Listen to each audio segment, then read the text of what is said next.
Y bien, hoy día la bancada de Alianza Parlamentaria, que como sabemos se ha engrosado, tiene ahora más miembros, es la que ha crecido en el Congreso y de la cual forma parte los 4 representantes apristas, más Carlos Brus y otros, pues se reunió con Ana Jara, la presidenta del Consejo de Ministros. Estamos con Mauricio Mulder para hablar de este tema. Mauricio, ¿cómo está? ¿Qué tal, Jaime? Gracias por la invitación. Bueno, por las declaraciones suyas tengo la sensación de que hay una suerte de cambio de actitud de la bancada y quizás también del APRA hacia el gobierno, una actitud más cordial, más abierta, más de diálogo, menos confrontacional, digamos, como que hubiesen puesto entre paréntesis la pelea. ¿Estoy en lo cierto o me equivoco? Sí, estás en lo cierto, pero en lo que se refiere a nuestras intenciones, que esperemos también se traduzcan en intenciones de similar calibre por parte del gobierno, y eso se lo manifestamos a Ana Jara, en el sentido de que nosotros no queremos estar en plan de guerra, que creemos que las guerras políticas trasuntan después en el deterioro económico sin ninguna duda, lo que se llama el ruido, que además consideramos que nuestras críticas a ellos les parece siempre mal porque consideran que está justamente dentro de un ambiente de guerra, cuando lo que nosotros queremos hacer muchas veces es colaborar. Se ha discutido este tema económico, este artículo de Yufra incluso se mencionó en la reunión. ¿Ah, sí? Sí, claro, porque eran unos temas que nos parecía que tenían que ponerse sobre el tapete, y además por un tema de caballerosidad, porque Ana Jara no solamente es una dama, es parlamentaria, sino que muestra buena voluntad. Pero también le dijimos, mira, no es la primera vez que hay un diálogo entre la oposición y el Ejecutivo. La primera vez fue con el señor Jiménez, no terminó de dialogar y lo fulminaron. Y después el señor Villanueva, cuando empezó a tener algunos tipos de contactos con la oposición, después supimos por la entrevista de la revista Cosas, que la señora Nadine Heredia también lo fulminó por haberse reunido con la oposición. Entonces le decíamos, ojalá que no te vaya a pasar a ti, hacemos votos para que tú seas la última primera ministra del actual gobierno. Y le buscábamos dar confianza en el sentido de que no vamos a buscar petardearla, ni horadarla, ni minarla. Pero al mismo tiempo le dijimos, bueno, ¿y cómo se condice esto con este ambiente de guerra que hay, en el que se financia con recursos públicos, diarios que solamente tienen como objetivo obsesivo, ¿no? Alan García en sus portadas? O por ejemplo con la manipulación que hace el procurador Cristian Salas para buscar que dentro del tema del caso de Ancash se involucre a los apristas a como dé lugar, porque hay denuncias que han habido al respecto en ese tema. Entonces ella dijo, bueno, que iba a prestar atención en esas cosas. Una cosa, hemos sacado a mí me dio curiosidad después de esto, tenemos las portadas de Diario 1, ¿no? Que es la nueva primera, digamos, aunque la primera también existe ahora, pero ahí están las portadas, a ver, ¿podemos seguir pasando? Ya, sigamos. Son día tras día, ¿no? Tienen ya casi 60 días en ese 60 días. Todos los días.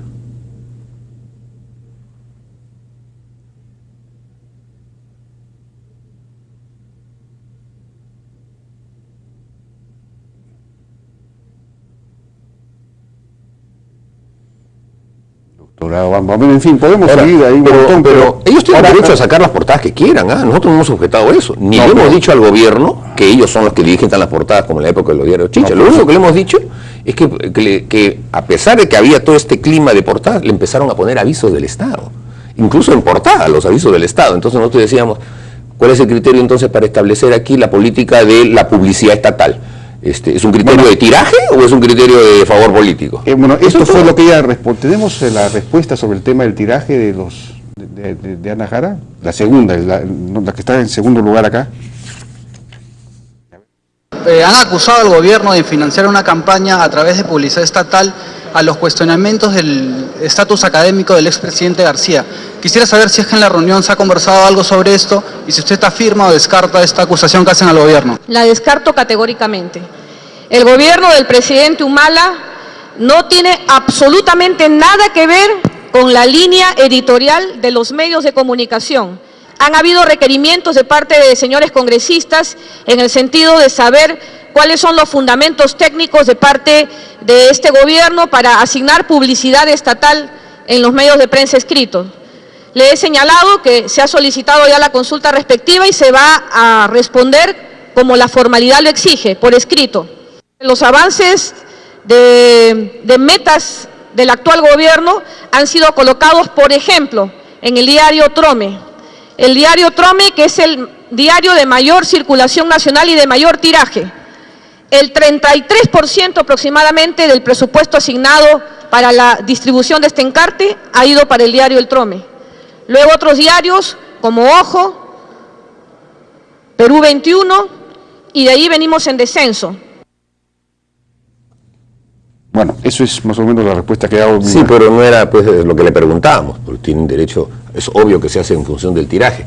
Este diario, no sé si tendrá un gran tiraje o no lo tendrá, pero de hecho es que es un diario dedicado exclusivamente a ese tema, que no tenía publicidad del Estado y de repente empezó a tenerla. Entonces simplemente nosotros decíamos, les preguntamos a ellos. Entonces, ¿hay una política de que este diario se vea alentado a seguir con estas campañas? En fin, lo pueden hacer porque nosotros con el tema de libertad de prensa no nos metemos. Y además sabemos que tú, con todas las portadas que te puedan poner, hasta te terminan beneficiando, porque la población es más visual que lectriz, y entonces al final poner a Alan García todos los días en una portada lo posiciona. Y además hasta en las encuestas hemos subido. Así que el tema de la megacomisión no se tocó, porque la tesis del APRA ha sido siempre que Palacio está detrás de esto. Bueno, lo tocamos como un tema que ellos ya sabían, que nosotros lo habíamos argumentado en varias otras oportunidades, pero dijimos que eso estaba en el ámbito congresal y que sabíamos perfectamente que la bancada no iba a actuar autónomamente sin conocimiento de Palacio. Pero tampoco estábamos en un plan de quejarnos y decir, no, eso por favor, no, si quieren nuestro voto, no, o sea, tampoco somos ingenuos. Bueno, Alan García ha declarado hoy día que Ana Jara ya tiene asegurado el voto de confianza de la mayoría de bancadas en el Congreso. Claro, porque eso es lo que parece de acuerdo a las declaraciones de las otras bancadas. Nosotros vamos a evaluar, porque no estamos en un plan de petardear y sabemos diferenciar una vía de la otra. Hay temas que hay que construir en manera conjunta: seguridad ciudadana, recuperación económica, desburocratización, etcétera. Y hay temas que están en el ámbito político. Lo que no queremos es que los temas del ámbito político supediten a los otros temas. Hablando de los temas, eso fue lo que dijo ella respecto a los temas que había tratado con ustedes. A ver, escuchemos. La reunión ha sido productiva. La preocupación saltante en todos ellos es el tema de seguridad ciudadana. Nos han aportado lo que ellos consideran el gobierno puede coger como sugerencias de lo que podamos implementar en los próximos 2 años que tenemos aún de gestión. Se nos ha hablado también del proceso de descentralización, cómo podemos establecer controles constitucionales para poder fiscalizar también la labor que realizan las autoridades subnacionales. Además, se nos ha conversado sobre estas medidas económicas que viene adoptando este gobierno, el gobierno del presidente Humala. Hemos acordado en que estas conversaciones las vamos a tener de forma bimensual. Vemos que el común denominador de las conversaciones que hemos venido teniendo apuntan al tema de seguridad ciudadana y a reformas legislativas de carácter constitucional, por ejemplo, esto del proceso de descentralización. Bueno, han tocado temas de fondo más o menos, ¿no? Sí, yo diría pero que hay acuerdos, digamos, ¿se está apuntando a algún esquema de acuerdos políticos para ciertos temas? Hemos acordado, nosotros le hemos dicho a la congresista Jara, presidenta del Consejo de Ministros, le hemos dicho que en lo que se refiere a todas las políticas que destinen el destrabamiento de la actual crisis económica, vamos a votar a favor. Todo aquello que signifique la posibilidad de colaborar a que la seguridad ciudadana tenga leyes más efectivas, mejor articuladas, vamos a votar a favor, aunque sean propuestas del Ejecutivo. Pero lo que sí también le dijimos es, permítenos ser escépticos, porque quienes generaron los problemas económicos son ustedes. Entonces, claro, ustedes mismos los van a desentrampar, ojalá pues, ¿no? Y quienes dejaron de lado el tema de la seguridad ciudadana, sobre todo el presidente Ollanta Humala, bueno, sigue siendo el presidente. Entonces, nuestro escepticismo está en que si ellos son los causantes del problema, no creo que lo vayan a solucionar así nomás. Colaborarán todas las fuerzas políticas y nosotros seremos los primeros, pero no creemos que tampoco lo vayan a lograr porque no le ponen fe al tema. La verdad es que y nosotros, alguien lo dijo por ahí, el actual deterioro económico se motiva, entre otras cosas, por la falta de fe en el sistema económico del gobierno actual. nunca impulsaron la inversión, no creyeron que el Estado tenía que involucrarse. La famosa palabra de Ollanta-Humala, el tema de Conga es un tema de la empresa privada. O sea, como que se resuelva solo, eso desalentó pues la inversión. Y al desalentar la inversión, lo que ahora se encuentran es con el problema y no saben cómo arreglarlo. Y tú estás viendo de que incluso lo acabas de exteriorizar. Los planes que están poniendo para destrabar el tema no van a destrabar nada. Eso es todo. Son limitados. Ahora, son pequeños, son superficiales, epidérmicos. Ahora, veo que usted mismo ha hablado de que en la reunión se expresaron sus puntos de vista sobre la problemática política y económica, así como otros temas como la seguridad ciudadana y las reformas laborales. ¿Qué reformas laborales se han planteado? Eso es interesantísimo, porque aquí lo que está faltando es una gran reforma laboral, una reforma de la legislación laboral, de la Ley General de Trabajo, una que era mucho más flexible, menos rígida, menos pesada, menos onerosa, la legislación laboral, ¿no? A eso nos referíamos, que una de las cosas que no se ha tratado a lo largo de este gobierno y en el Congreso tampoco son los temas laborales que lleven a una auténtica reforma laboral, porque tenemos por un lado que los trabajadores formales pueden tener un exceso de regulación que lleva e impulsa la informalidad, pero por otro lado también tenemos que dentro del campo de las empresas formales existen sectores informales que no tienen ningún tipo de derechos. Entonces tiene que haber un reordenamiento completo del área laboral, para que no se produzcan casos como los que, por ejemplo, están ocurriendo en la administración pública, estas huelgas que están y que no se solucionan 3 meses de huelga, o huelgas que se van a venir en las entidades públicas de derecho privado porque no les dejan presentar pliegos de reclamos.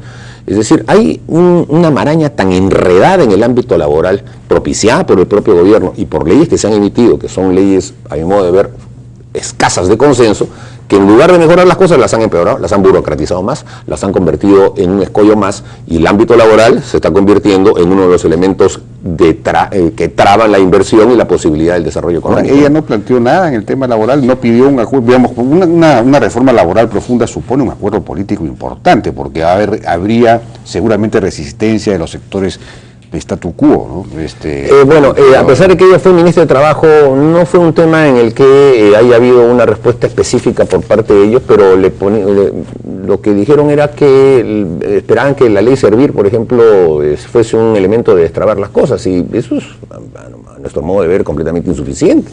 Además, solamente se refiere a los trabajadores públicos. Claro. De manera que no tienen, es claro de que no existe por parte del gobierno ahí una política definida, y simplemente creo que es la mantención de un status quo, ¿no? Bueno, ojalá pues que efectivamente sí se logre armar un acuerdo sobre ese tema. Ahora, es muy difícil, ¿no? El tema es que aquí no debe haber pues esta política del palo y la zanahoria, ¿no? El palo en un lado y la zanahoria en el otro, porque claro, la zanahoria es la señora Ana Jara que viene a conversar, pero al mismo tiempo vemos que la señora Nadine Heredia no solo no desautoriza, sino que hasta medio que avala a Daniela Bogatás cuando dispara sus adjetivos. Entonces, ¿cómo entender la política del entendimiento? Si gano por 2 votos ya tengo todo y que vayan a echarse los que perdieron y que se ensarten, o voy a entenderme también con los que tienen menos votos para que podamos construir gobernabilidad. Hasta ahora no sabemos. Nosotros creemos que lo que el gobierno a veces cree es que porque es una visión militarista de las cosas, ¿no? O sea, conquistaste la colina y a que se reviente el enemigo. Y así no es como funcionan pues, los estados democráticos. Tienes que entenderte con las minorías también. O sea, que no está planteando Ana Jara un conjunto, digamos, de acuerdos para viabilizar la gobernabilidad en los próximos 2 años, un conjunto de líneas en las que hay que avanzar. Ha hablado, por ejemplo, ustedes han planteado, hoy ha planteado el tema de la descentralización, la reforma de la descentralización, que también es fundamental. O sea, no lo ha planteado en esos esquemas, pero sí lo ha planteado en el esquema de estar dispuesta a seguir conversándolos para ir germinándolos. Ha planteado ella que nos reunamos todas las bancadas, o sea, cada 2 meses. Ya, bueno, ojalá cada 2 meses, entonces con una agenda de lo que se deja en el acta de la sesión anterior se va avanzando en la siguiente, entonces podamos ir concretando, y no solamente fotografías, ¿no? Mauricio Munter, muchas gracias. Gracias a ti, Jaime. Fue congresista del APRA. Vamos a una pausa y regresamos ahora con el ministro de Agricultura, Juan Manuel Benítez Ramos.